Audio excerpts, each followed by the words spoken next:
আলহামদুলিল্লাহ আমার কাছে লাউ মাশাআল্লাহ অনেকগুলাই ফুল ফুটেছে, আবার ফুল ঝরতেছে মাশাআল্লাহ। অনেকগুলাই লাউ কুমড়া মাশাআল্লাহ। এই যে মাশাআল্লাহ আমার সবগুলাই বস্তায় করা।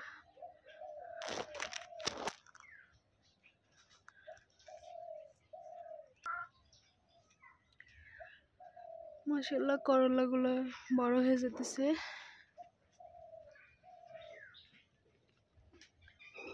এই যে মাশাআল্লাহ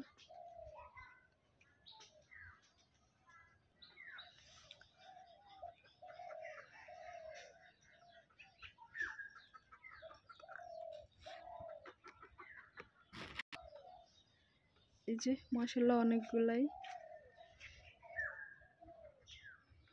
সবগুলোই পরাগায়ন করে দিছি।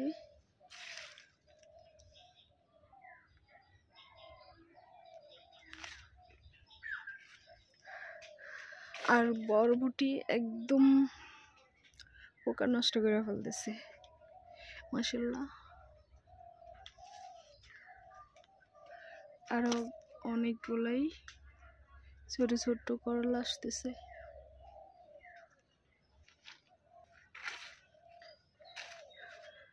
এইগুলা মাটির মধ্যে লাগানো।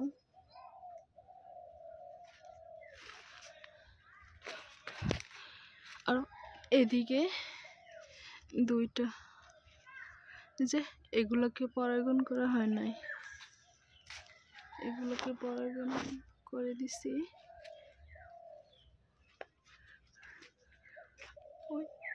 এদিকেও এগুলোকেও পরাগায়ন করে দিতে হবে মাশাআল্লাহ সত্যি। আরো এদিকে দুটো, আর ওই ঝোপের মধ্যে দেখা যেতেছে একটা ইহা বড় লাউ। এই গাছ থেকে দুইটা লাউ খাওয়া, যদি এটা বড় হয় দুইটা খাওয়া হবে আর কি ইনশাল্লাহ। আর মাশাআল্লাহ কি সুন্দর করে ধরে আছে অনেকগুলো সাদা মরিচ বা দুধ মরিচ। এই যে কি সুন্দর, একদম শিশিরে ভেজা। আর ওই দিকে তারা কি সুন্দর ফুটে আছে। এই যে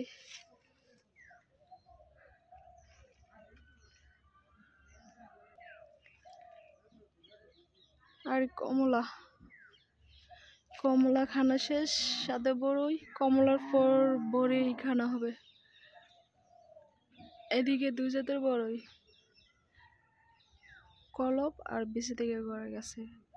এই যে মাশাআল্লাহ কমলা পাইকে আছে।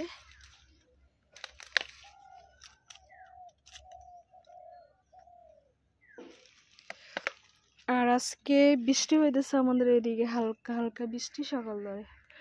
আর আমার ড্রাগন গাছের অবস্থা, শরীর ভালো না, ওই কারণে ড্রাগন গাছের যত্ন নিতে পারি না। দেখা যাক কয়েকদিন পর ইনশাল্লাহ ড্রাগন গাছের পরিচর্যা করব। গাছের গোড়ায় তেমন খাবার নাই, গাছের গোড়ায় খাবার দিতে হবে, গাছগুলোকেও ফুরোতে দিতে হবে। আর এদিকে আমার দুইটা রত্নদন মানে পেয়ারা আছে। এই যে মাশাআল্লাহ পুক্ত হয়ে গেছে, খাওয়ার উপযোগী। আর এদিকে একটা ছোট্ট,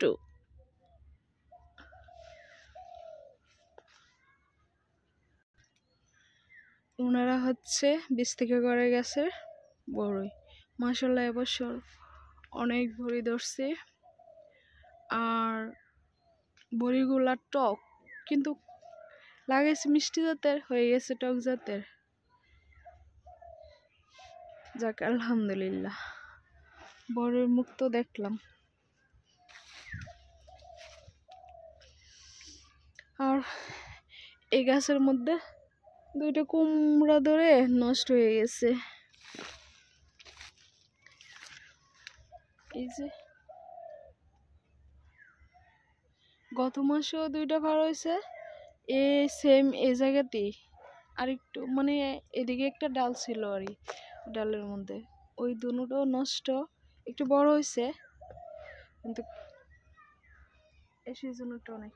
আর এদিকে আমার ছোট্ট ছোট্ট গাছে মাশাআল্লাহ অনেক হলুদ হয়ে গেছে। এই যে হলুদ লাগাইছিলাম শুধু এতটুকু হইব, এই ছোট্ট ছোট্ট কয়েকটা টুকরো লাগাইছিলাম মাশাআল্লাহ।